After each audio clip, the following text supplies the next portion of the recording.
Hello, my name is Brant Hunt. My channel simply is Discerning What is True. Today is the 21st, no, I'm sorry, the 22nd day of January 2026. Going through the book called Kabbalah and Exodus.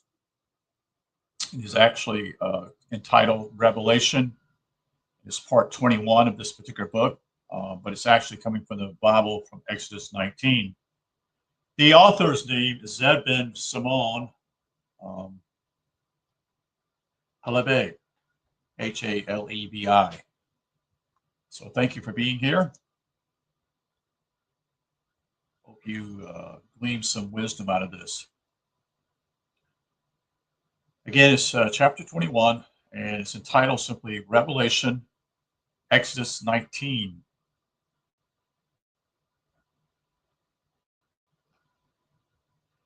And it came to pass on the third day in the morning that there were thunder and lightning, and a thick cloud upon the mount, and the voice of the trumpet exceeding loud, so that all the people that was in the camp trembled. End quote. Here begins the initiation into revelation. Seen on the personal level, the cloud upon the mountain presents the spiritual veil that hides from the psyche the blinding presence of God as the divine descents to approach man. So this is about ascension here. This is what this is about, as Phil has shared these things with me in the past. The key deal here is that part of it's thunder and lightning, but the key word is cloud. Cloud is always demonstrated by um, heaven. Quote, and Moses brought forth the people out of the camp to meet with God. And they stood at the nether part of the mount, end quote. That is, Moses, the inner God, drew the psyche out of the framework that protected them against undisciplined elements into a higher state of awareness. In Kabbalistic terms, the center of consciousness was lifted from the ego to come in touch with the lowest part of the spirit, at Tiferet, the place where the three lower worlds meet in the self. You see this in figure 12, page 118. And Mount Sinai was altogether on a smoke because the Lord descended upon it in fire, and the smoke thereof ascended as the smoke of a furnace, and the whole mountains quaked greatly. Quote. Here we are shown an image of the whole physical, psycho-spiritual organism being shaken by coming into contact of Zillah. Quote, and when the voice of the trumpet sounded long and waxed louder, Moses spake, and God answered him by a voice, end quote. This call of a wind instrument indicates that it is Varita, or spiritual by nature. And sustained and increasing volume directs the attention up into a state where man and God can converse, I should say.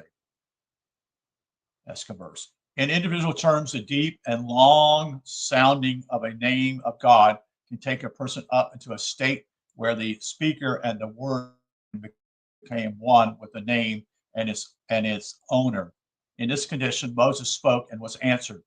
Quote, and the Lord came down upon the Mount Sinai, end quote. That is the Shekinah, or divine presence manifested in the upper part of the lower worlds. Quote, and the Lord called Moses to the top, and Moses went up, end quote, which is to say, Moses went up into the awakening triad of Had and Teferel, and centered himself in Teferel, which is simultaneously the base of the spiritual tree and the top Sepharel of the physical world. Quote, and the Lord said unto Moses, go down, charge the people, lest they break through unto the Lord to gaze, or many will perish. End quote. Here is an often repeated warning, yes it is, not to allow the untrained to press forward into the realm of the upper psyche and lower spirit, lest they become overwhelmed by the experience, as sometimes happens when people force their way into the deeper parts of their being or into the upper worlds before they are ready. In Hebrew, the word for, quote, push, end quote, also means to, quote, fall, end quote. That is to lose that height rank gain. In other words, they go up so high and they're not meant to be there and they fall back. As many unprepared people do after being blasted by such experience. Quote, and let the priests also, which come near to the Lord, sanctify themselves, lest the Lord break forth upon them, end quote. It's a very serious thing. Here's what's happening, you see. And those who are not prepared, it's not going to work out too well. Here, even individuals that are familiar with interior experiences are warned to fortify themselves. They have to make their wholeness even purer so that they can contain the divinity that will fill them. You see, this is an inside job. You see, this is not something that takes place that someone's involved in. It's just you and God. In this way, the various levels within a person being initiated are symbolized and set in readiness to receive revelation. The narrative then records how Moses said that is, that the people could not come up because the barriers had been set about the mountain to sanctify it, to make it separate from the mundane, which is what the word sacred means.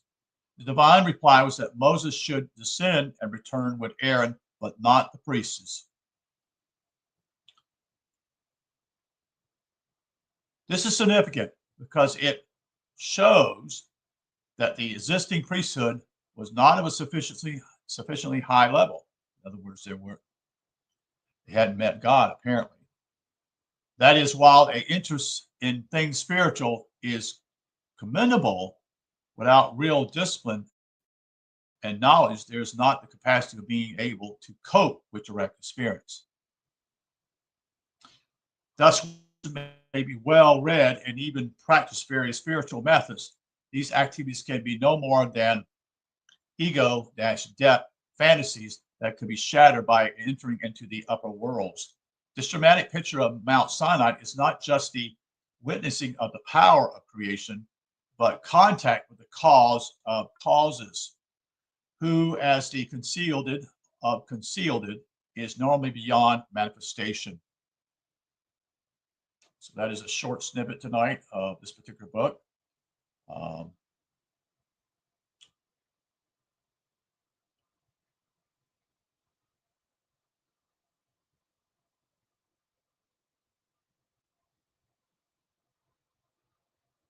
Okay, we'll stop at this point. Again, thank you for this listening to me tonight. Thank you for your attention, and I wish you well. Again, this is from a gentleman named I always tend to forget sometimes. Zeb Ben Shimon Zedave, Aleve, I should say. All right. Have a good evening. Thank you for your attention. Hope all is well with you guys, and you take care. Have a good night.